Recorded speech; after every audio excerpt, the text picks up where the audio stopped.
Brooks stood outside the charity gala entrance with a small velvet box hidden in his jacket pocket, and grease still faintly caught beneath one fingernail, no matter how hard he had scrubbed before driving across Charlotte in his father's old pickup.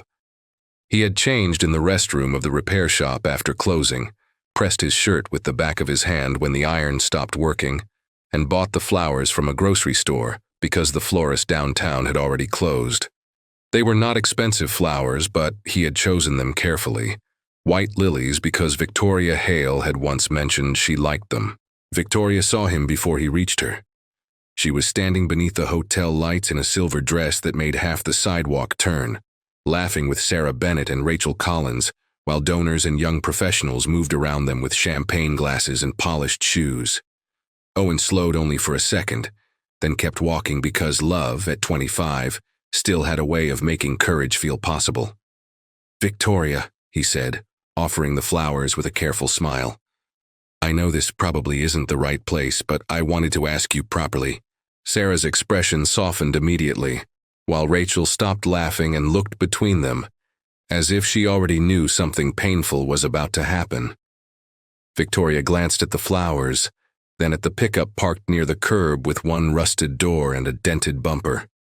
"Owen," she said, lowering her voice just enough to sound polite and cruel at the same time, "what are you doing?" "I'm asking you to dinner," he said. "Not tonight. Whenever you want. I think we could be good together." A man nearby heard enough to slow down, then another. The small circle around them widened. Victoria's smile stayed in place, but her eyes hardened. "You fix cars." Owen swallowed. "Yes. My mother raised me to build a life, Owen, not sit in a waiting room smelling like motor oil." The words struck harder because she did not raise her voice. She did not need to. The people close enough to hear went quiet anyway. Sarah whispered, "Victoria." But Victoria was already looking at Owen's shirt, his shoes, the flowers trembling slightly in his hand. "You are a good man," she said, and somehow that made it worse. "But you're not the kind of man women like me wait for." Owen lowered the flowers slowly. For a moment, Victoria seemed to expect him to argue, to beg, to make the scene easier for her by becoming pathetic. He didn't. He simply nodded, placed the flowers on the stone ledge beside her, and stepped back. "I hope you find what you're waiting for." Then he walked away, past the hotel valet, past the people pretending not to stare, past the pickup that suddenly looked smaller than it had when he arrived. Victoria watched him leave with her chin lifted, surrounded by light, attention, and the certainty that the world still owed her someone better. She did not notice Sarah staring at the abandoned flowers. She did not notice Rachel's smile disappear, and she had no way of knowing that the man she had just humiliated would never come back to offer her anything again. The story of Owen Brooks should have stayed in Victoria Hale's memory far longer than it did. For Sarah Bennett, it certainly did. 3 weeks after the gala, the two women sat outside a cafe overlooking downtown Charlotte, while office workers hurried between buildings and construction crews worked beneath the spring sun. Sarah stirred her coffee for several seconds before finally speaking. "You embarrassed him." Victoria looked up from her phone. "I rejected him. Publicly." Victoria shrugged. "He'll survive." Sarah leaned back in her chair. The answer bothered her more than the rejection itself. Owen had not been arrogant. He had not been dishonest. He had not treated Victoria badly. His only crime had been loving her. "I think you're waiting for a person who doesn't exist." Victoria laughed. "No, I'm waiting for the right person." Sarah watched her friend carefully. At 22, Victoria seemed to have everything. She was beautiful, educated, admired, and constantly surrounded by attention. Men approached her at restaurants, charity events, church functions, and business gatherings. Some were attractive, some were successful, some were both. Yet every single one found a reason to be rejected. Too short, too quiet, too ordinary, too ambitious, not ambitious enough. Victoria always found something, and somehow every flaw became proof that she deserved to keep looking. Months passed, then years. Rachel Collins became the first to get engaged. Victoria still remembered the evening Rachel excitedly showed her the ring. "It's beautiful," Victoria had said, but the smile never quite reached her eyes. Rachel noticed. "So what's wrong with him now?" Victoria laughed. "You know what I mean." "No, actually I don't." Rachel crossed her arms. "You always say everybody has something wrong with them." Victoria took a sip of wine. "He manages a hardware store." "And?" Rachel stared at her. "That's your complaint?" Victoria said nothing. Rachel shook her head. "You don't want a husband." Victoria frowned. "Of course I do."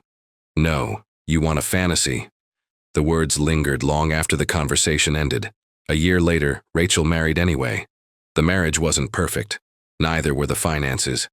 Neither were the long work hours. Yet every time Victoria visited their home, she found something she couldn't explain. Peace. Not excitement. Not luxury. Peace. The kind that came from two people choosing each other every day. Then Sarah married. Her husband was a high school science teacher with an aging SUV, thinning hair, and an endless supply of patience.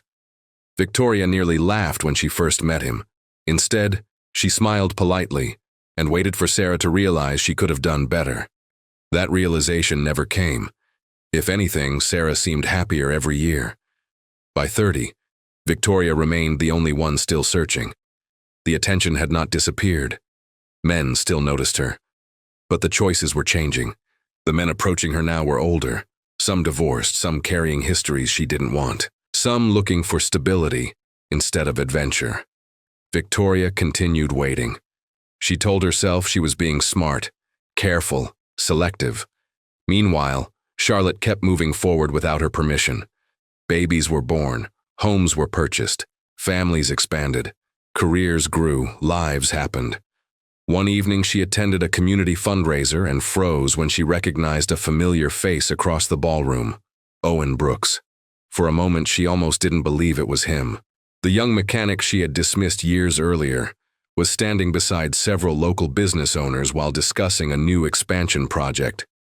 Men in expensive suits listened when he spoke. People respected him. More surprisingly, he looked happy. Not successful. Happy. There was a difference.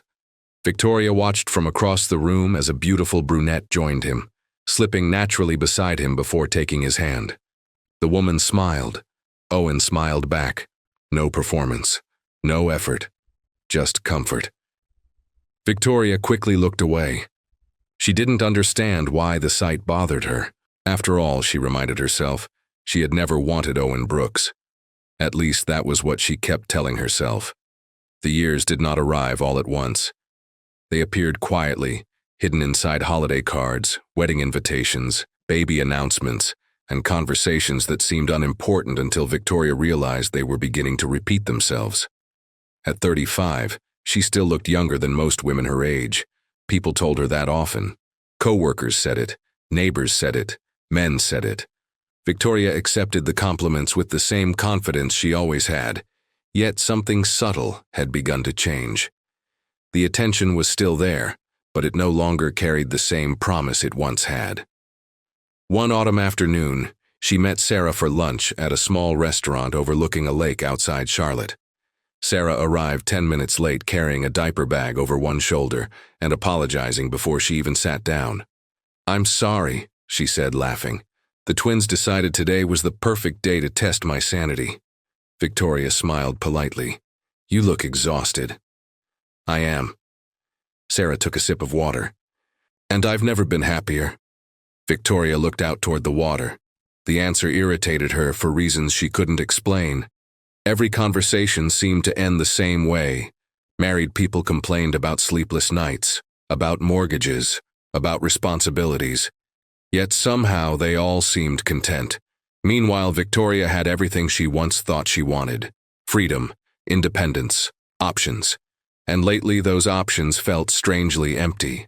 A few months later, she attended Rachel's 40th birthday party. The house was loud, crowded, imperfect and overflowing with life. People moved between the kitchen and living room carrying food and drinks. Friends laughed over stories that had been told dozens of times before. Rachel's husband burned part of the barbecue and spent 20 minutes pretending it had been intentional while everyone mocked him. Victoria stood near the patio doors watching the chaos. Rachel walked over holding 2 glasses of wine.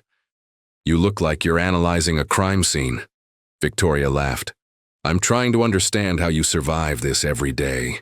Rachel looked around. The crowded house, the noise, the mess. Then she smiled. "I don't survive it." "What does that mean?" "I enjoy it."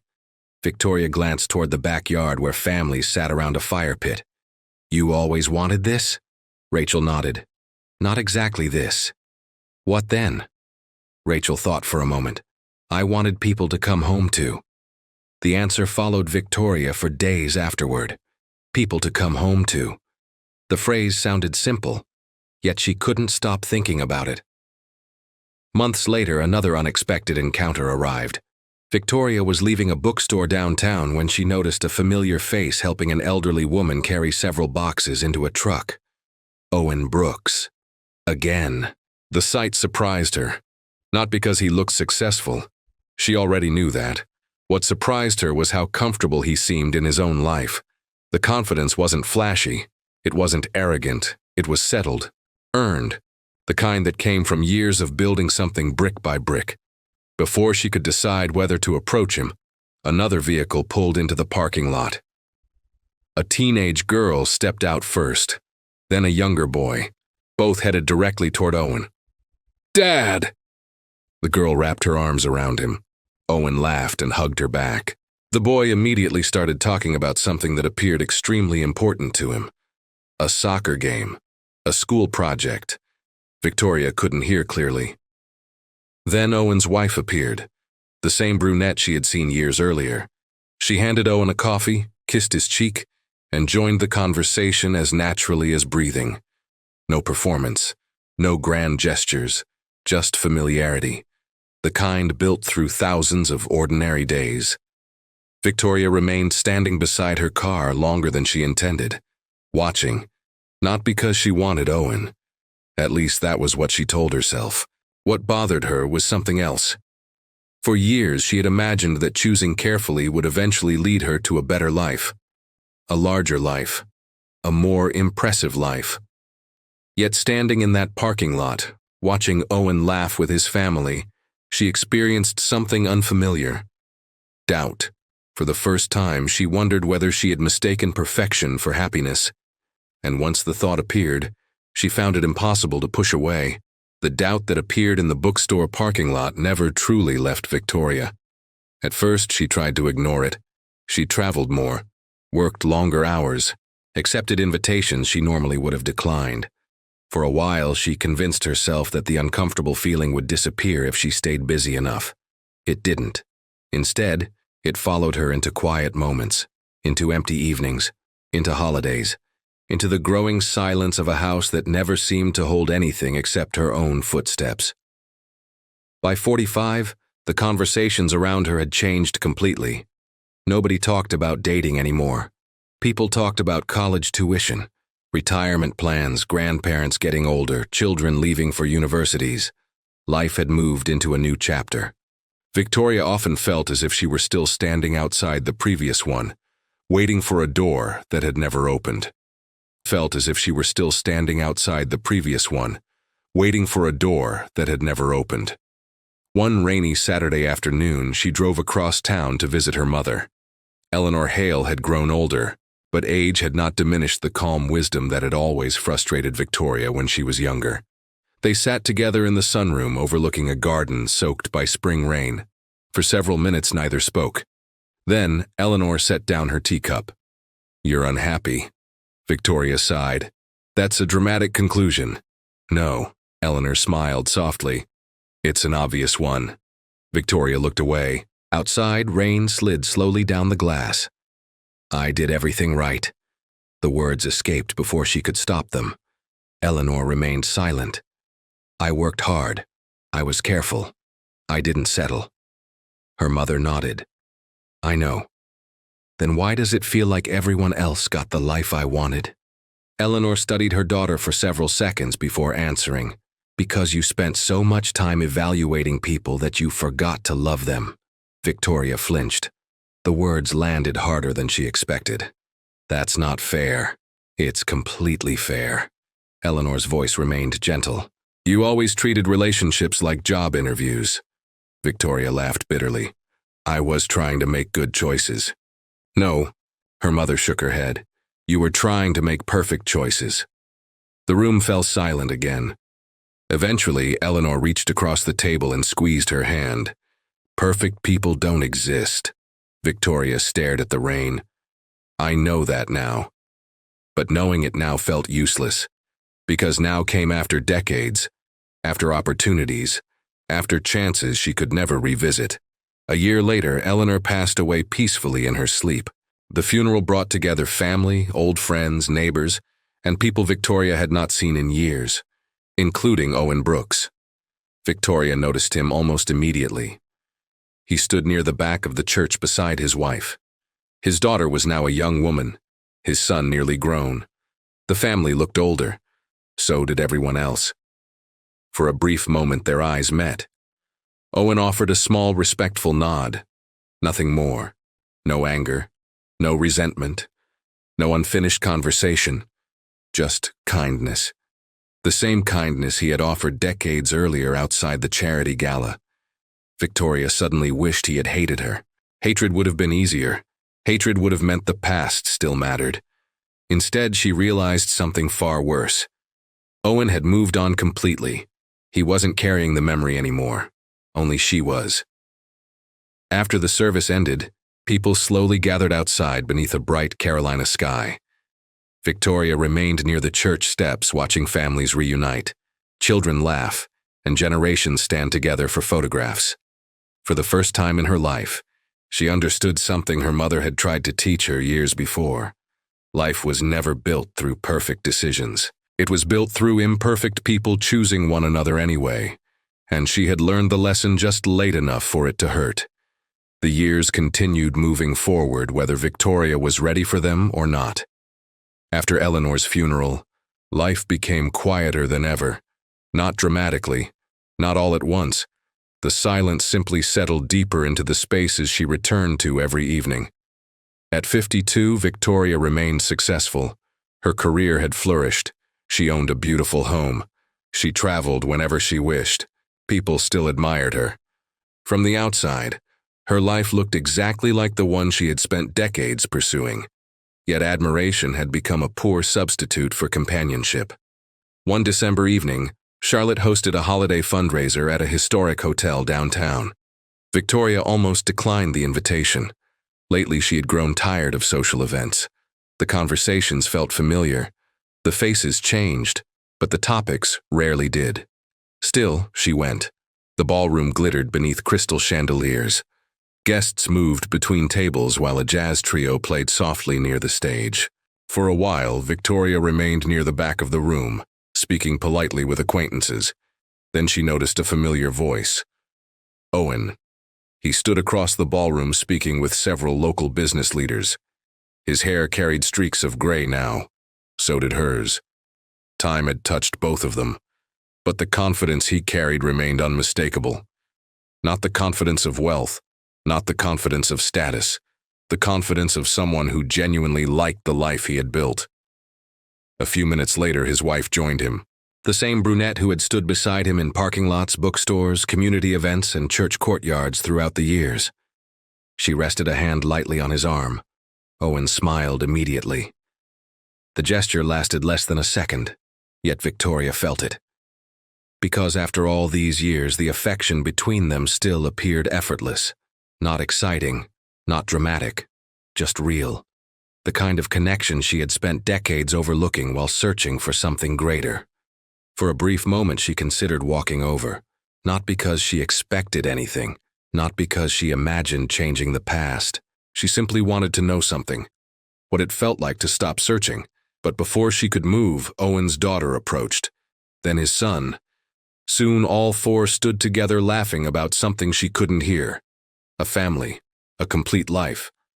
The sight hurt more than she expected, not because she wanted their exact future, because she suddenly understood how many different futures she had rejected while waiting for a perfect one.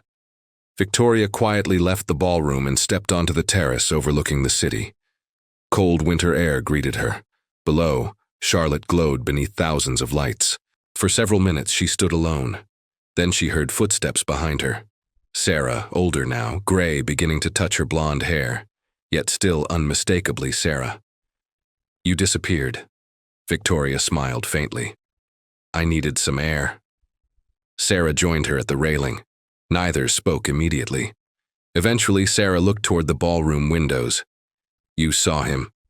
It wasn't a question. Victoria laughed softly. "I suppose everyone noticed." "No." Sarah shook her head. "Only me." The city lights reflected in the glass before them. After a long silence, Victoria finally said what she had never admitted out loud. "I thought I had more time." Sarah's expression softened. "For what?" "To figure everything out." The answer hung between them. Sarah reached over and squeezed her hand. "We all think that." Victoria nodded slowly. But deep down, she knew her situation was different. She hadn't run out of time. She had spent it differently. And for the first time in her life, she accepted that truth without trying to argue against it. Inside the ballroom, music continued. Laughter continued. Life continued. Victoria stood watching the city a little longer before turning toward the doors. The future would not look the way she once imagined. Perhaps it never would. But for the first time in decades, she stopped comparing her life to the lives around her. And although regret remained, something else appeared beside it. Peace. Not because she had found everything she wanted, because she had finally stopped chasing what never existed, the perfect life.